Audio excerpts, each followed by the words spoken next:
Calouros, sejam muito bem-vindos à nossa terceira aula de traumatologia forense. E como já é clássico, eu vou começar essa aula dizendo: se você por algum motivo não acompanhou a primeira aula e a segunda aula, você precisa parar agora. É sério. Volta no grupo do WhatsApp, pega o acesso da primeira e da segunda aula e assiste antes de ver essa daqui. Por quê? Porque a traumatologia é uma área que tem começo, meio e fim. É igual uma receita de bolo. Não dá para você fazer um bolo lendo a receita de trás para frente, não é mesmo? Então volta lá e coloca o conteúdo em dia e depois você vem aqui com calma, com tranquilidade e absorve tudo. Bom, na aula passada nós falamos sobre lesões causadas por eletricidade, pressão atmosférica, falamos da doença do monge e também pincelamos um pouco sobre a radiação e seus efeitos colaterais, traumas causados por luz e som, inclusive explicando que eles eram utilizados como um método de tortura há não tanto tempo atrás assim. Falamos de venenos, complementando que existe sim uma dificuldade de identificar esse tipo de lesão por envenenamento, já que existe uma necessidade de análise laboratorial para confirmar isso. Agora que você já tem a base das possíveis lesões que abrangem a traumatologia, a gente pode avançar na aula um pouquinho mais. E bom, aproveitando, já que vocês viram bastante coisa aqui comigo, eu tomarei a liberdade de ser um pouquinho mais agressivo no conteúdo hoje. Até agora eu não mostrei nada muito chocante, até porque não cabia no conteúdo. Mas hoje, nessa terceira aula, vai ser bem diferente. Então nós vamos falar sobre lesões por PAF, projétil de arma de fogo. Também a gente vai dar uma pincelada sobre o estrago que essas lesões fazem e como que elas são analisadas na traumatologia, como que funciona a trajetória e a análise da distância do tiro, com imagens práticas para enriquecer a nossa aula de hoje, tá? Calouros, uma coisa eu garanto: vocês nunca viram na vida de vocês um conteúdo igual o que eu vou mostrar hoje. Ou seja, se existe um momento que você poderia pegar caderno e caneta, é agora, porque o conteúdo vai ser pauleira. Bora lá? Calouros, a balística forense e a traumatologia forense, elas são dois ramos fundamentais da ciência forense. E cada um tem o seu próprio foco e sua própria abordagem no que se refere a investigar crime, né? Então a balística forense, ela é a disciplina, presta atenção para não se confundir, a balística forense é a disciplina que examina tudo relacionado a armas de fogo e munições. Então a balística se divide em três categorias principais: balística interna, então como que a arma funciona; balística externa, então como a bala se comporta ao ser disparada; e balística terminal, que é o impacto da bala no alvo, beleza? Então as técnicas de balística forense, elas podem ajudar a determinar, por exemplo, de que arma um projétil específico foi disparado, pode ajudar a determinar a distância de um atirador em relação ao alvo, se esse alvo for uma pessoa, a quantos metros foi dado esse disparo. Então tudo isso é possível saber, tá? Já, por outro lado, a traumatologia forense, ela já está focada no quê? Vocês já estão careca de saber. Ela é focada nos danos causados no corpo humano.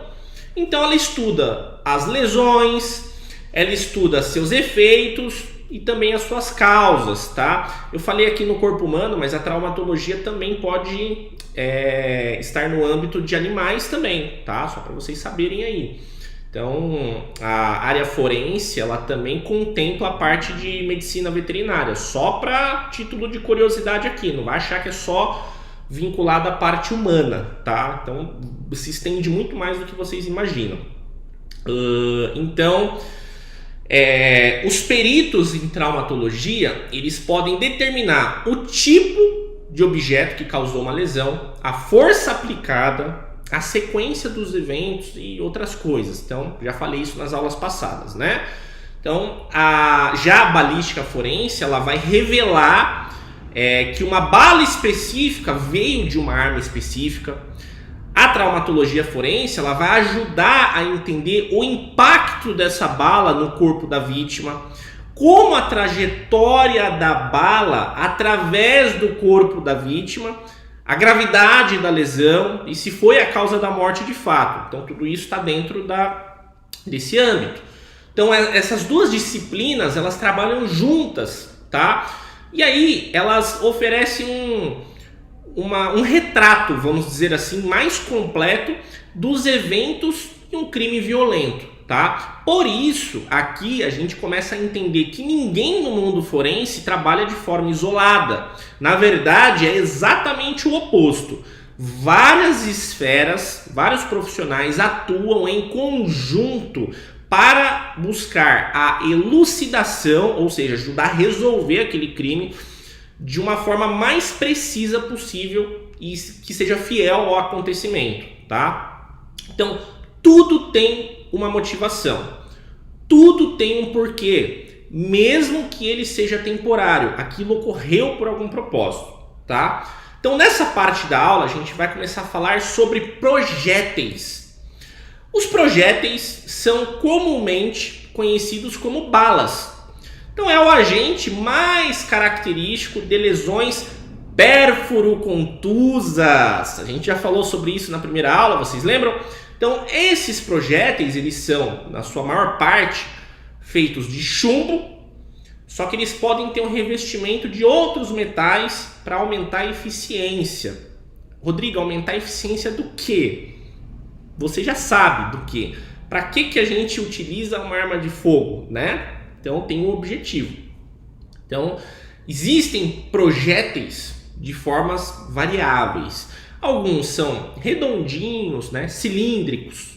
Outros têm uma forma mais pontuda, conhecida como ogival, né? Não chega a ser pontuda, é pontiaguda. Então, já é ogival. Então, a forma do projétil, ela vai influenciar a maneira como esse projétil se comporta ao atingir o corpo. E lógico, né, vai mudar o tipo e a extensão da lesão. Professor Rodrigo, me dê um exemplo de como os projéteis podem se comportar de maneiras diferentes dependendo da sua forma. A forma de um projétil, ela influencia, vamos dizer assim, significativamente o comportamento quando atinge um alvo como o corpo humano. Então vamos pegar dois exemplos aqui, projéteis ogivais e projéteis de ponta plana. Então vocês estão vendo na imagem aqui do slide o que é um projeto ogival. Dá para ver, né? Por que se chama ogival? Então eles são pontiagudos na ponta e eles são mais aerodinâmicos. Então, quando o projétil ogival atinge um alvo, ele tem a tendência de penetrar profundamente. Por quê? Porque a sua forma, ela facilita a entrada nos tecidos, beleza? Então, dependendo da velocidade e do ângulo de impacto, porque tem mais essa também, depende do ângulo que você está tirando, né? Se você estiver reto, vai ter um trajeto X. Se você estiver inclinado, vai ter um trajeto Y. Beleza? A gente vai falar isso nessa aula aqui também, tá? Então, dependendo da velocidade e do ângulo de impacto, esse projétil ele pode atravessar o corpo e sair para o outro lado. As lesões causadas por projéteis ogivais, elas costumam ser mais limpas, mais bem definidas, né? Só que elas podem causar danos extensos aí nos órgãos internos, beleza? Aí nós temos os projéteis de ponta plana. Então, esses são projéteis menos aerodinâmicos, por quê? Porque ele tem a pontinha achatada, tá? Então não é assim, é achatadinha, tá? Quando um projétil de ponta plana atinge um alvo, ele tende a dispersar mais energia no ponto de impacto. Então causa um ferimento maior e menos profundo em comparação com o projétil ogival. Então ele penetra menos, tá? Então, além disso, esses projéteis eles são menos propensos a atravessar o corpo e mais propensos a ficar alojados no interior. Então, a probabilidade dele, né, penetrar ali fundo é pequena, tá? Mas lógico, aí eu vou estar sendo superficial se eu colocar dessa forma aqui, porque depende da distância também. Então são vários fatores. Por isso que a gente está vendo um pouquinho de balística agora, tá? Agora, observe bem essa imagem. Vocês conseguem ver aí que é um projétil e ele está todo aberto como se fosse uma flor, né? Parece até parece até uma arte contemporânea. Então, inclusive eu preciso agradecer ao professor Maltos, né, que tem um acervo gigantesco desse material e justamente é através dele que eu estou conseguindo ministrar essa aula. Muito obrigado, professor Maltos, você é incrível para o mundo forense. Então, quando um projétil, calouros, como uma bala, é disparado de uma arma, ele se move em alta velocidade e ele carrega uma quantidade bem grande, né? Uma quantidade significativa de energia cinética. Quem lembra aí das aulas do ensino médio? Então, quando essa bala atinge um alvo, essa energia ela precisa ir para algum lugar. Se o alvo for relativamente macio, então tecido muscular, os nossos órgãos, eles são macios, eles são fofinhos, né? Então o projétil ele pode atravessar sem sofrer muita deformação. Só que quando esse projétil encontra uma resistência maior, como um osso, uma cartilagem, aí a situação muda, tá? O osso ele é muito mais denso e resistente do que o nosso tecido mole. E isso força a bala a desacelerar e mudar de direção de forma repentina. Então você é baleado, pum, a pessoa dá um tiro na sua cabeça. Dependendo do ângulo, você tem, antes de chegar na sua massa encefálica, você tem o ossinho aí do seu crânio, né? O seu crânio que protege a sua massa encefálica. Então pode causar uma alteração da direção de forma abrupta, tá? Então esse impacto súbito faz com que a energia cinética da bala seja transferida para o osso e também volta para a própria bala, tá? Sabe quando você pega uma bola de ping-pong e você joga lá no chão? Por que ela quica? Porque tem um retorno daquela energia cinética, tá? Então, no caso do projétil, né, o resultado disso é que a bala pode se deformar, ela pode ficar amassada, igual vocês estão vendo aí na imagem, tá? Essa deformação não é apenas uma curiosidade, mas ela também tem implicações importantes para a balística forense no geral, beleza? Por exemplo, uma bala deformada, ela pode causar ferimentos muito diferentes de uma bala que manteve a sua forma original. Pode machucar mais, tá? Além disso, a forma e o grau de deformação de uma bala recuperada do corpo de uma vítima podem fornecer pistas muito valiosas sobre o que aconteceu durante aquele incidente, tá? Incluindo o tipo de arma usada e a trajetória do projétil. Então, não menos importante, né? Mais uma vez, observem essa imagem aqui. Vocês estão vendo que o projétil ficou preso no corpo? Pois é. Depois de ser disparado, o trajeto que o projétil faz dentro do corpo não é uma linha reta, não é previsível, tá? Se o projétil encontra um tecido mole, como um músculo, ele provavelmente vai continuar na mesma direção que ele estava indo originalmente. Só que quando ele encontra uma resistência maior, como um osso, ele vai ser desviado para uma nova direção, tá? Esse é um dos aspectos mais complexos e a gente chama até, né, de intrigantes da balística interna. Então a balística interna é a ciência de como os projéteis se comportam dentro do corpo, tá? Então, dependendo do ângulo e da velocidade do impacto, além da sua forma e constituição aí do projétil, ele pode ricochetear. Todo mundo sabe o que é ricochetear, né? Então, ele pode girar, então altera a trajetória dele de maneira imprevisível.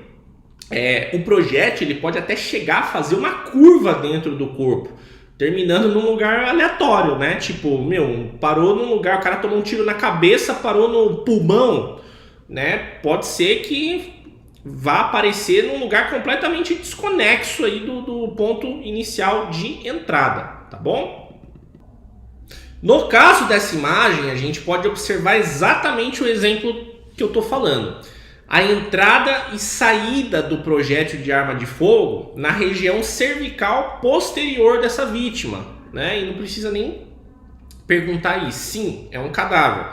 Então, a gente consegue identificar. Pela escoriação tem, né, uma diferença de tamanho ali. Dá para perceber perfeitamente aonde foi a entrada do projétil e aonde foi a saída, tá? Então, se houve uma diferença no desgaste ao redor do ponto de entrada, isso pode indicar que o trajeto do projétil não foi em linha reta, né, mas sim inclinado em relação à superfície da pele. Acho que tranquilo, né? Não está muito difícil. Acredito que as imagens elas contribuam bastante aí para a explicação.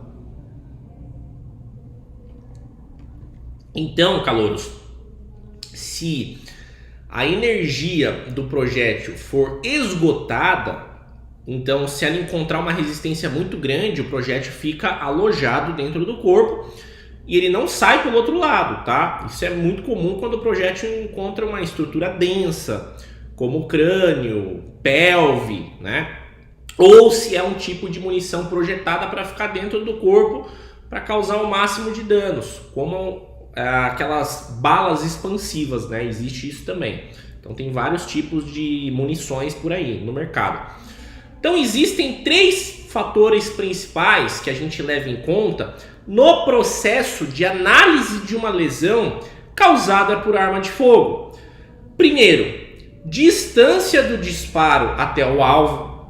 Então é importante determinar o quão perto a arma estava do alvo quando o disparo foi efetuado, tá? Isso pode ajudar a gente a entender a trajetória do projétil e a gravidade do ferimento.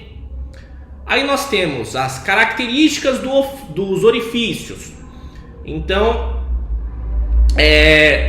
dentro desse âmbito, a gente tem o orifício de entrada e o orifício de saída. Então, o orifício de entrada se refere ao ponto onde o projétil penetrou a pele. Então, ao analisar esse orifício de entrada, a gente pode entender a direção do disparo, né, e o tipo de arma que foi utilizada. No orifício de saída, que é o ponto por onde o projétil saiu do corpo, caso ele tenha passado aí completamente, geralmente ele é maior, ele é mais irregular do que o de entrada, porque isso pode variar dependendo da trajetória do projétil, do tipo de tecido que ele atravessou. Depois eu vou colocar uma imagem aqui para vocês de uma entrada e saída de um projétil de arma de fogo de alto calibre, né? Então foi utilizado, se não me engano, acho que foi um tiro de fuzil. Vocês vão ver a diferença da entrada, que é um buraquinho pequenininho, e da saída, que é enorme, gigantesca, tá? Então, na imagem aí vocês estão conseguindo observar a entrada e saída também, tá? Aí a gente passa agora para as lesões pérfuro-contusas. Então a gente está agora tratando de um tipo específico de lesões, conhecidas como pérfuro-contusas. Essas lesões, elas acontecem quando tem uma perfuração, tem uma ruptura dos tecidos do corpo. Elas são caracterizadas porque tem as suas bordas irregulares, pela profundidade e pelo fato de serem penetrantes ou transfixantes, o que significa que elas podem atravessar o corpo. Então a gente vai se aprofundar um pouco nas lesões, tá? Quando o projétil atinge o corpo, ele rompe a pele e cria uma espécie de túnel. E esse túnel, ele meio que limpa os detritos, né, ao redor da área atingida, e a gente chama isso de orla de enxugo, tá? Isso também causa a remoção da camada, machuca, né, a camada superficial da pele e remove ela, conhecida como epiderme. Lembra que eu falei na primeira aula? Nós temos a derme, epiderme e hipoderme, tá? Então a primeira camada da pele, que é a epiderme, e cria uma lesão que a gente chama de orla de contusão. Olha aí na imagem a orla de contusão. Estão conseguindo observar exatamente o que eu falei. E não para por aí.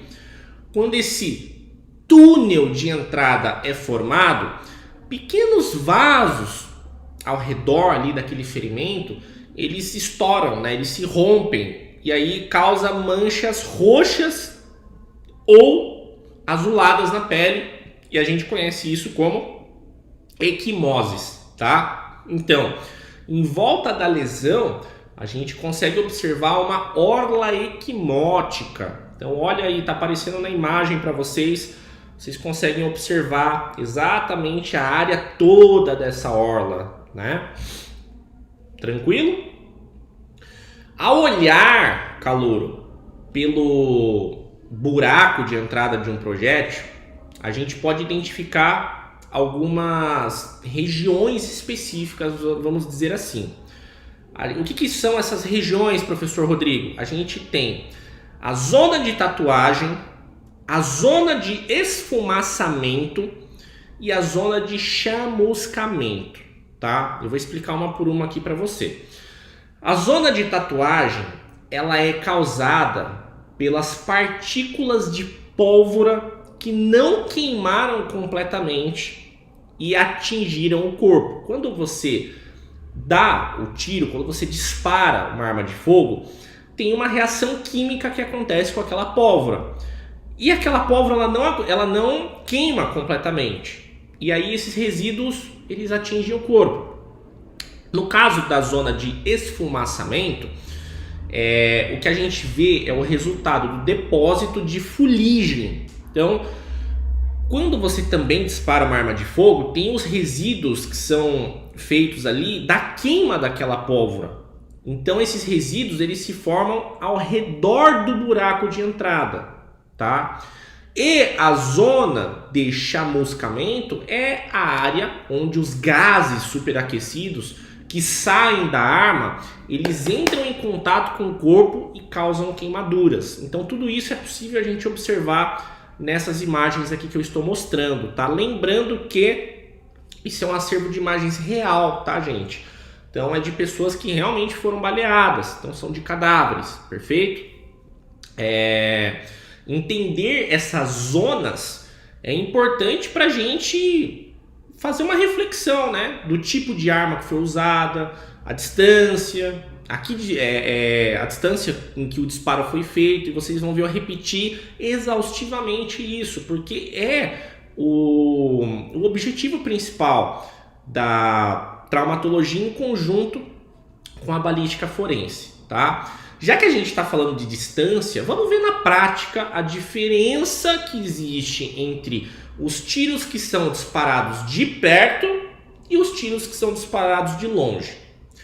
Quando um disparo é feito de muito perto, que a gente até pode chamar de queima-roupa, né? Ah, fulano tomou um tiro de queima-roupa. Por que queima-roupa? O próprio termo, ele já dá para entender. Queima-roupa porque quando você faz o disparo, gera uma reação química que vai gerar uma energia, que vai causar o disparo daquele projétil, automaticamente aquela energia vai ser dissipada e energia dissipada é igual a calor. Então queima roupa, literalmente queima a roupa, tá? Então acontecem vários fenômenos aí interessantes relacionados à balística e à física. Primeira coisa, a gente tem aquele flash do cano da arma, né? Você atira e ele faz pum, parece que você tirou uma fotografia. Quem nunca teve contato com uma arma de fogo pode ver no Google, né? Pode dar uma pesquisada aí desse flash de disparo da arma. Então esse flash ele é muito quente, ele pode causar queimaduras na pele se o disparo for feito a uma distância muito próxima. Além das queimaduras, esse flash superaquecido, ele também deixa resíduos de fuligem ou marcas de queimadura ao redor do ferimento de entrada, como vocês podem ver na imagem. Olha só que imagem sensacional! Então aí, vocês também, né, provavelmente não têm contato, pelo menos eu acho que não, né, frequente com armas de fogo, mas o que a gente pode observar olhando aí nessa imagem? A gente tem a zona principal de chamuscamento, só que em volta parece que tem uma linha, né? Parece que tem uma bolinha ali em volta, vermelha. É exatamente o cano da arma, a ponta do cano da arma, que superaqueceu e deixou essa marca, tá? Então é uma marca esférica, né? Se você pegar o cano daquela arma e encaixar aí, você vai ver que vai ser exatamente o encaixe perfeito, tá? Isso é uma outra forma também de identificar se aquela lesão, a queima-roupa, né? Ou se foi um tiro encostado, se pertence à arma que foi localizada na cena do crime, tá? Que foi coletada pelo perito. Então, outro fenômeno bastante importante da gente falar é a propagação de gases e partículas de pólvora, tá? Quando o gatilho é puxado, a pólvora dentro do cartucho da bala, ela é ignizada, beleza? Então isso cria uma quantidade bem grande assim de gás, aquilo causa uma alta pressão e força o projétil a sair do cano da arma em alta velocidade. Vocês já viram na televisão o lançamento de um foguete? Então, o lançamento de um foguete, ele tem mais ou menos o mesmo conceito disso, tá? A diferença é que, obviamente, quando a gente está falando de um disparo de arma de fogo, é uma coisa muito repentina. E exatamente por ser repentina, né, por ter muita pólvora concentrada num espaço muito pequeno, aquilo cria uma pressão absurda. Mas é o mesmo conceito de você fazer um foguete subir, tá? Você está precisando dissipar energia, beleza? Se o disparo for feito de perto, esses gases, quando eles entram em contato com a pele, eles causam queimaduras e as partículas de pólvoras que não foram queimadas, elas impregnam ao redor da pele e cria esse padrão de tatuagem que a gente chama, tá? É uma tatuagem de pólvora. Então, e aí tem também a zona de chamuscamento e esfumaçamento. A zona de chamuscamento é causada pelo flash superaquecido da arma, que queima a pele ao redor aí do ferimento de entrada, beleza? Por último, e não menos importante, o disparo a curta distância ele também causa um efeito de explosão na entrada. Isso acontece por quê? Porque a grande quantidade de energia transmitida ali pelo projétil e pelos gases causa essa ruptura na pele, tá? E lógico, né? Às vezes essa ruptura, esse ferimento de entrada, ele acaba sendo muito maior do que a gente poderia esperar normalmente, né? Para o calibre de uma arma daquele tipo que foi utilizado. Show? Obviamente, quanto maior o calibre ou a potência da arma, que basicamente é a mesma coisa, as características da marca vão mudar, tá? Nesse exemplo dessa próxima imagem aqui, é um disparo feito por espingarda, a curta distância. Então, toda a mecânica da balística, ela acaba sendo diferente, tá? É diferente porque se trata de um outro tipo de arma de fogo. Então, vocês podem observar aí na imagem, né? Olha o tamanho da lesão. Então, enorme. Já nesse outro caso que vai aparecer aqui embaixo, a vítima também foi baleada pelo mesmo tipo de espingarda, só que foi a longa distância, tá? A gente consegue perceber que os balins estão bem mais dispersos aí um do outro. Professor Rodrigo, o que é balim? É chumbinho. Balins são basicamente chumbinhos, são bolinhas de metal que são utilizadas nas espingardas aí, principalmente calibre 12, tá? Então a gente consegue observar na imagem que tá bem dissipado, né? A gente agora vai fazer a comparação, calouros, do ponto de entrada e do ponto de saída, exatamente daquilo que eu falei agora há pouco, do projétil, né, de um calibre grande que fica muito desproporcional a entrada e saída. Vocês vão ver nessa imagem.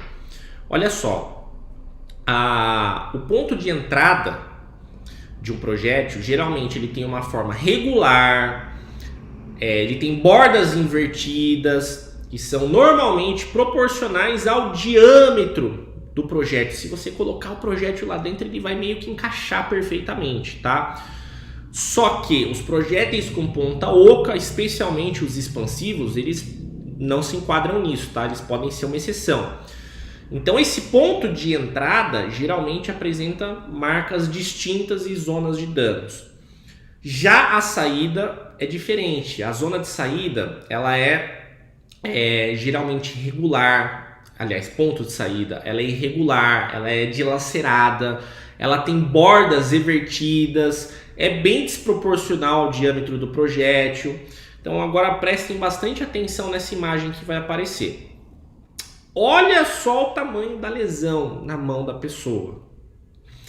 Vocês acham que essa lesão aí da imagem é fruto de uma entrada ou saída de projétil de arma de fogo? Coloquem aí nos comentários. Entrada ou saída, o que você acha? Enquanto eu lubrifico a garganta.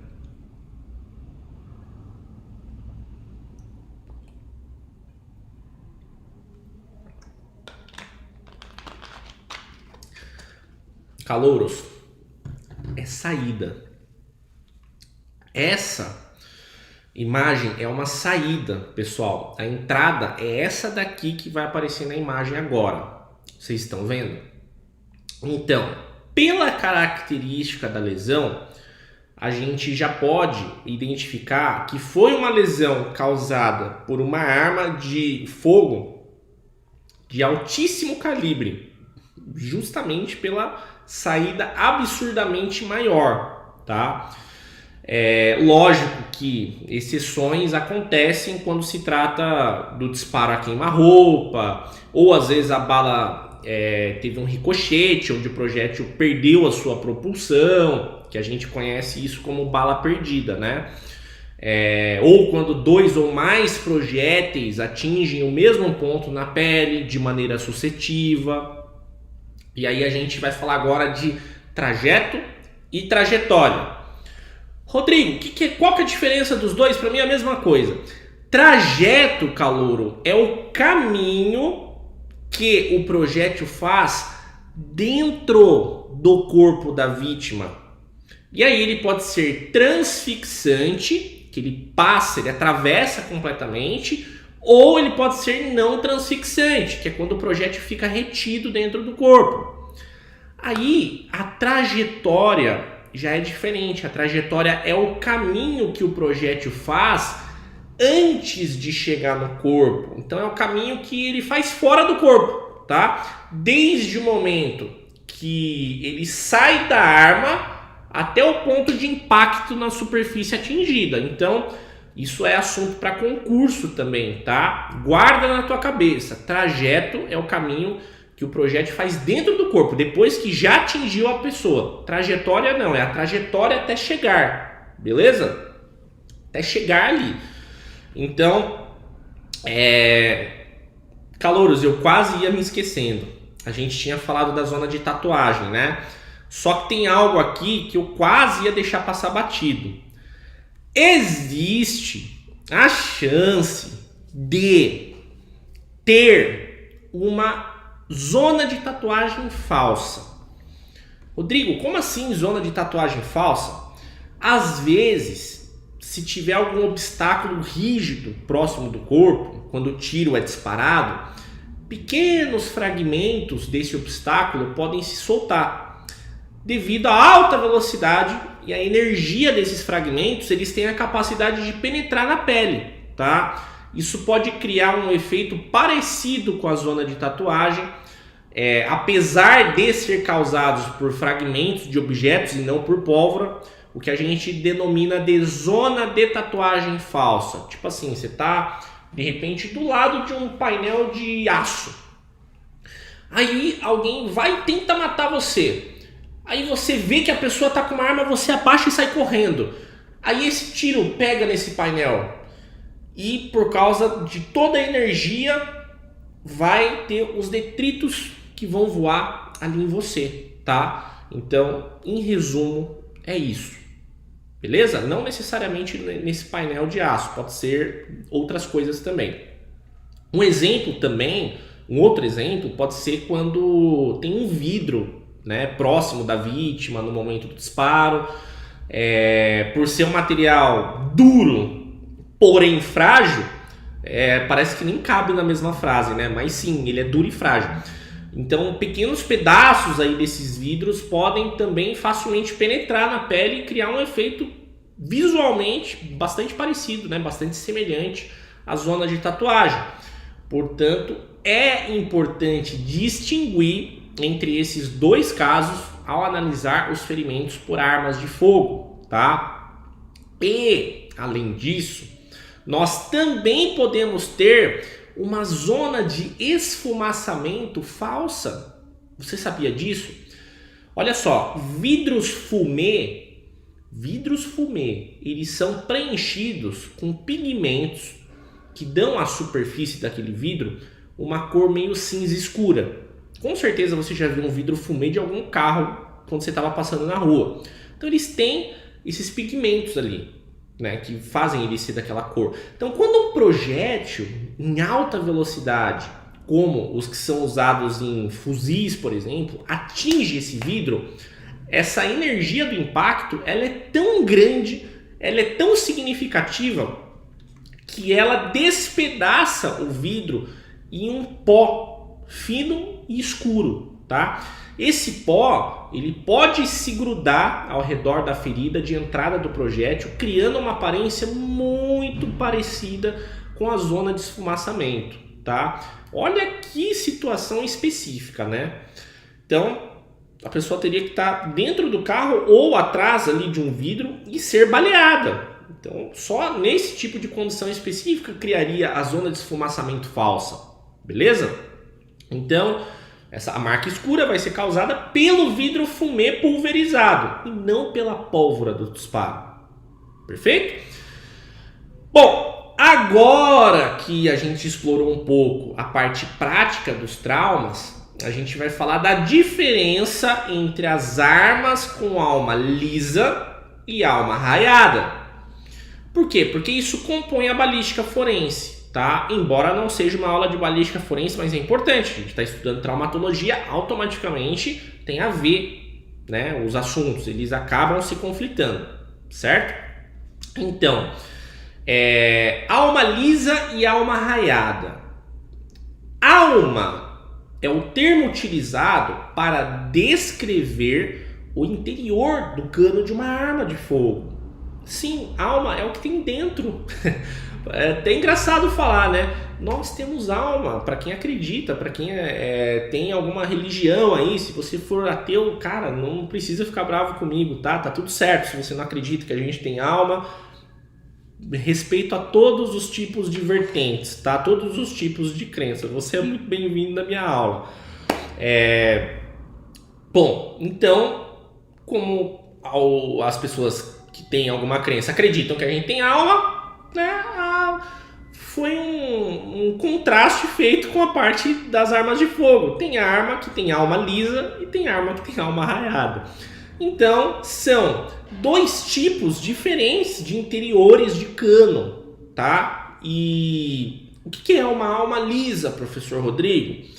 Uma arma com alma lisa, ela tem um cano que é suave por dentro. Armas de fogo, como espingardas, elas são normalmente projetadas com almas lisas. Você vai entender na segunda foto que eu vou mostrar. Calma, não desiste de mim, tá? Então a principal razão para essa escolha é que as armas geralmente disparam projéteis que são de natureza múltipla, né? Então, no caso, chumbo. Eles precisam se espalhar ao sair aí do cano. Uma alma lisa permite que esses projéteis se espalhem efetivamente, o que é ideal para caça ou autodefesa, né? Em distâncias curtas. Então, a gente chega à conclusão que uma espingarda ela é utilizada mais para caça, né? Por quê? Porque ela não vai ter um tiro concentrado ali, ela vai espalhar aquele projétil. Por isso que é liso o cano, beleza? Aí tem a alma raiada. Uma arma com a alma raiada, ela já é diferente. Olha nessa imagem que vocês estão vendo aí. Ela tem ranhuras, ela tem estrias dentro delas, né? E essas estrias, elas foram moldadas ao longo do comprimento interno do cano. Então vocês percebem que não é uma linha reta, né? Ela vai fazendo isso em torno do cano da arma, beleza?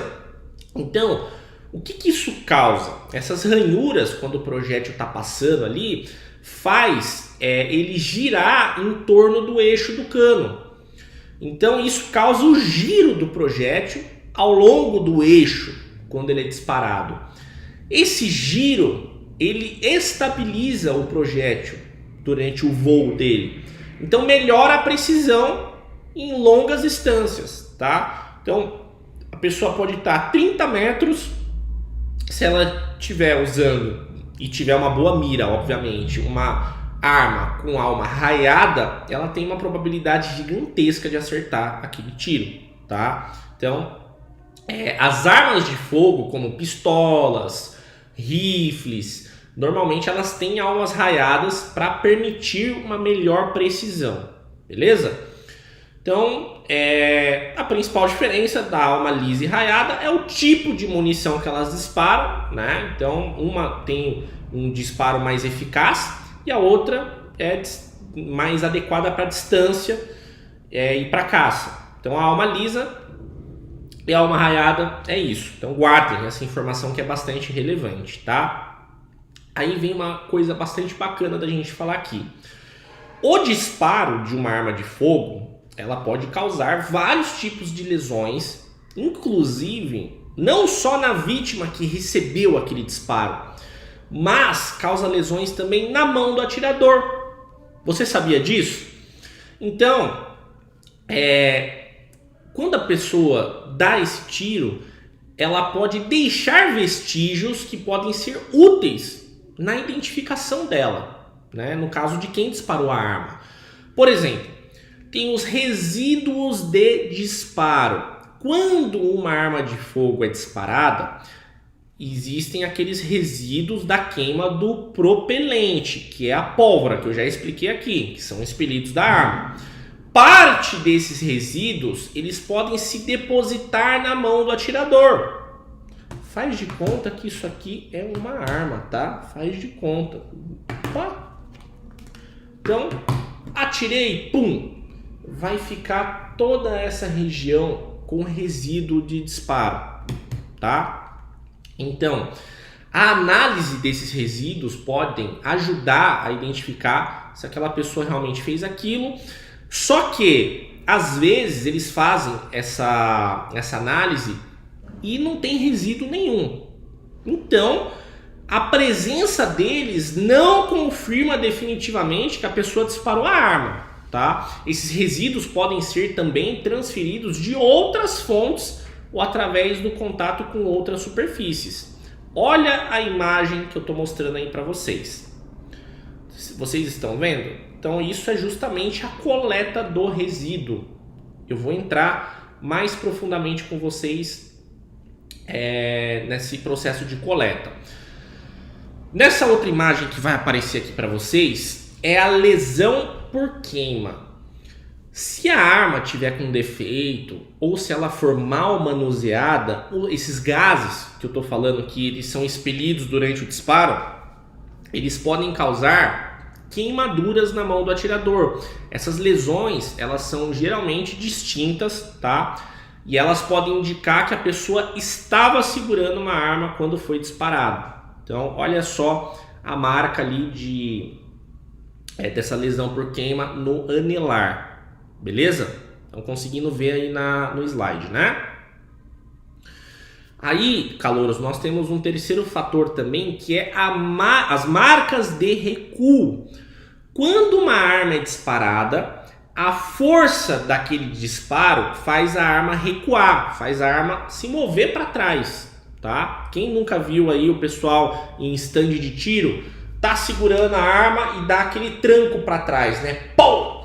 Então, aquilo pode causar na mão do atirador uma lesão também, tá? Esse recuo pode causar abrasão, contusão, principalmente se a arma não for segurada corretamente ou se o calibre for particularmente alto. Então essas marcas de recuo, elas podem fornecer uma indicação de que a arma foi disparada por aquela pessoa. E olha na imagem aí, como vocês podem observar, exatamente essa lesãozinha de leve do recuo da arma, tá? Então a gente consegue identificar aí os pontinhos, que é exatamente onde repousa, né, a arma de fogo na mão desse atirador. Um quarto elemento bastante importante também, calouros, é as impressões digitais. Embora elas não sejam uma lesão, só que as impressões digitais do atirador, elas podem ser deixadas na arma de fogo e também nas munições, tá? Porque ele precisa encaixar aquela munição dentro da arma de fogo, vai ficar um registro, beleza? Então a presença dessas impressões digitais, elas vão ajudar a confirmar se aquela pessoa manuseou a arma, mas também se tem resíduo do disparo, também não prova definitivamente que a pessoa disparou a arma, tá? Por fim, vale a gente lembrar que o valor dessas evidências na investigação depende muito das circunstâncias daquele incidente ou daquele crime, né? Depende da qualidade da investigação, depende da coleta de evidências no local do crime. Então, bom, vocês lembram que eu falei que os resíduos de disparo, falei agora há pouco, os resíduos de disparo, eles podem ser transferidos de outras fontes ou através do contato com outras superfícies? Isso pode dar uma falsa confirmação de que aquela pessoa efetuou o disparo. Por que, Rodrigo? Como assim? Pode acontecer, calouros, uma transferência secundária. Uma transferência secundária acontece quando o resíduo é transferido de uma fonte, como uma arma ou uma munição, para uma pessoa e depois dessa pessoa para outra. Por exemplo, se uma pessoa dispara uma arma e depois aperta a mão de uma outra pessoa, pode acontecer essa transferência. Também pode acontecer por causa de certos tipos de fogos de artifício. Alguns fogos de artifício, eles utilizam propelentes que são bastante parecidos com os que são utilizados nas munições de arma de fogo, tá? E podem deixar resíduos bem semelhantes no indivíduo quando detonados. Rodrigo, mas por que você está falando isso? Né? O que tem a ver fogos de artifício? A gente está falando de cena de crime. Pode acontecer um tiroteio dentro de uma fábrica de fogos de artifício. Pode acontecer, né? Uma tentativa de assalto. Então, é sempre bom a gente ampliar o leque de possibilidades, tá? Então, a gente está falando dessa contaminação cruzada, entre aspas. Aí, também pode ser por indústrias específicas. Trabalhadores de certas indústrias, como as que produzem semicondutores, baterias, vidro, cerâmica, podem entrar em contato com substâncias que contêm os mesmos elementos encontrados nos resíduos: chumbo, bário, antimônio. Professor Rodrigo, mas quem faz essa análise do resíduo? É o próprio traumatologista? É ele que vai fazer essas análises? A coleta, calouros, e a análise dos registros de disparo de armas de fogo, eles são processos muito técnicos e eles envolvem, lógico, né, uma expertise de profissionais da área forense e não são médicos traumatologistas, tá? Então, esses procedimentos, eles são realizados por pessoas com formação em áreas como química, física, biologia. Então, essas pessoas se especializaram na análise de provas físicas e químicas associadas a cenas de crime, tá? O traumatologista, o papel dele é só identificar as lesões, tá? Ele também pode fazer a coleta, mas não é ele que vai fazer essa análise, é um laboratório da polícia científica, beleza? Então, sobre a coleta dos resíduos, é um processo cuidadoso, geralmente é realizado o mais rápido possível após ter o disparo ter acontecido. Esses resíduos, eles podem ser facilmente perdidos ou contaminados também. Então, o POP, que é o procedimento operacional padrão, ele envolve a utilização de adesivo ou soluções para coletar essas amostras das mãos e das partes do corpo do suspeito e também das roupas ou de qualquer objeto ou superfície que possa ter sido exposta ali àqueles resíduos do disparo, tá?